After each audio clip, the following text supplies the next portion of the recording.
Olá! Hoje a gente vai mergulhar nas ideias de um dos pensadores assim mais influentes da história do Ocidente, Santo Agostinho. Ele não só, moldou a teologia cristã, como também preparou o terreno para uma boa parte da filosofia que veio depois dele. E o mais interessante, tudo começou com duas perguntas bem fundamentais. Pensa só, a jornada filosófica do Agostinho foi toda guiada por duas questões que, convenhamos, ecoam até hoje. A primeira é: num mundo cheio de opiniões, de aparências, como é que a gente faz para encontrar a verdade? A verdade de verdade, aquela que não muda. E a segunda, que talvez seja a que mais tira o sono da gente: se o mundo foi criado por um Deus que é pura bondade, de onde é que vem o mal? E para responder essas perguntas, Agostinho não jogou fora o que veio antes dele. Muito pelo contrário. O que ele fez foi genial. Ele construiu uma ponte. Uma ponte que conectou a fé cristã com a profundidade da filosofia dos gregos, principalmente com as ideias de Platão. E ao fazer isso, ele basicamente inaugurou um jeito totalmente novo de pensar. Então, vamos lá.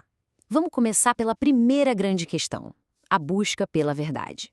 E olha, para Agostinho, a resposta não estava lá fora, no mundo que a gente vê e toca. Estava em um lugar bem diferente.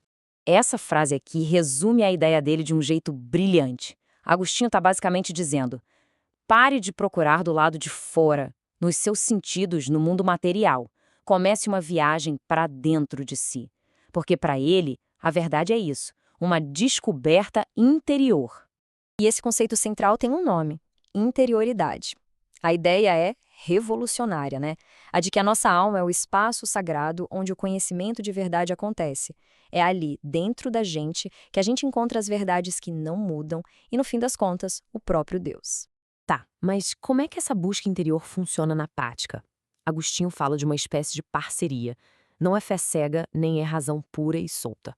Funciona em dois passos, saca? Primeiro, crer para entender. A fé te dá o ponto de partida, aquela confiança de que a verdade existe e pode ser encontrada. E aí, com essa base, a gente usa a razão para entender, para crer melhor, ou seja, para aprofundar e explorar aquilo que a fé já indicou. E aqui vem o pulo do gato de como isso acontece, a tal da iluminação divina. Agostinho acreditava que a gente não consegue chegar na verdade por conta própria. Pensa assim: do mesmo jeito que o sol ilumina o mundo para que nossos olhos possam ver as coisas, Deus funciona como uma luz interior, que ilumina a nossa mente. Essa luz que permite que a gente entenda conceitos eternos como justiça, beleza e a própria verdade. É aqui que a gente vê a genialidade de como Agostinho conversa com Platão. Para Platão, a verdade vinha daquele mundo das ideias, um lugar abstrato, certo? O que Agostinho faz? Ele pega essa ideia e a cristianiza. O sol que ilumina a mente não é mais uma forma abstrata, mas é o próprio Deus. E o mais incrível, Deus é, ao mesmo tempo, a luz que nos deixa ver e a própria verdade que a gente está vendo.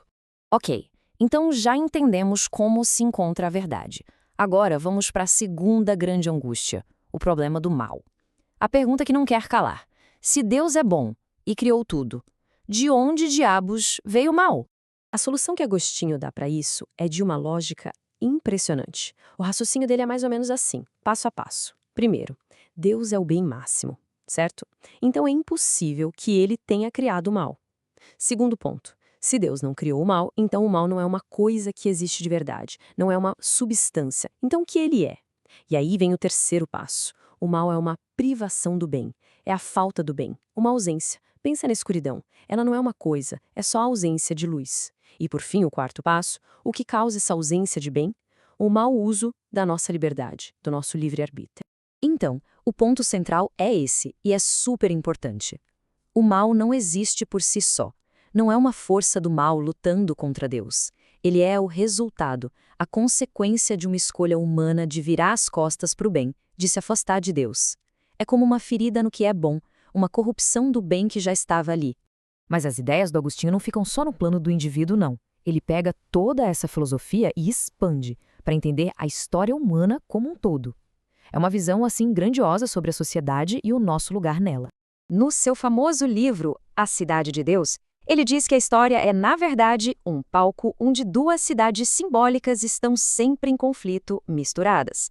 De um lado, a cidade de Deus. O fundamento dela, o amor a Deus. O objetivo, a salvação, a vida espiritual. Do outro lado, a cidade dos homens. O fundamento, o amor a si mesmo, o egoísmo. E o objetivo? Bom, os interesses aqui da Terra, as coisas mundanas. E essa ideia das duas cidades muda completamente a forma de ver a história.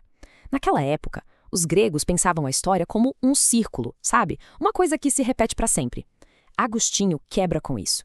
Para ele, a história é uma linha reta. Tem um começo, um meio e um fim. Começa lá na criação, passa pelo momento da queda do ser humano, tem o seu ponto central na redenção e caminha para um destino final, o juízo final. A história tem um sentido, uma direção. Bom, e quando a gente olha para trás e junta tudo isso, o impacto de Agostinho é gigantesco.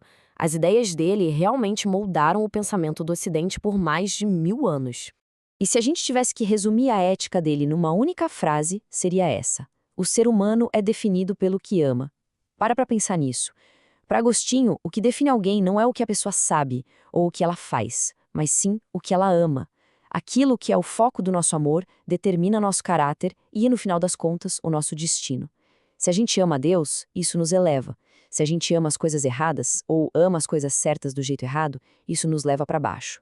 Então, vamos amarrar tudo. A verdade, a gente encontra numa jornada para dentro, com a ajuda da iluminação divina. O mal não é uma força, é um vazio, uma ausência do bem que vem das nossas escolhas erradas. E, no fim de tudo, somos definidos por aquilo que amamos. E é esse amor que decide se a gente pertence à cidade de Deus ou à cidade dos homens. Foram essas ideias, basicamente, que se tornaram alicerce de todo o pensamento medieval. E isso tudo nos deixa com uma pergunta, uma provocação final para a gente pensar.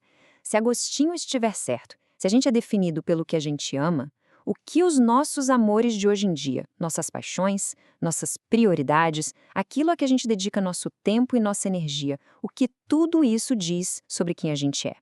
É uma reflexão e tanto, né, vinda de um dos maiores pensadores que já existiram.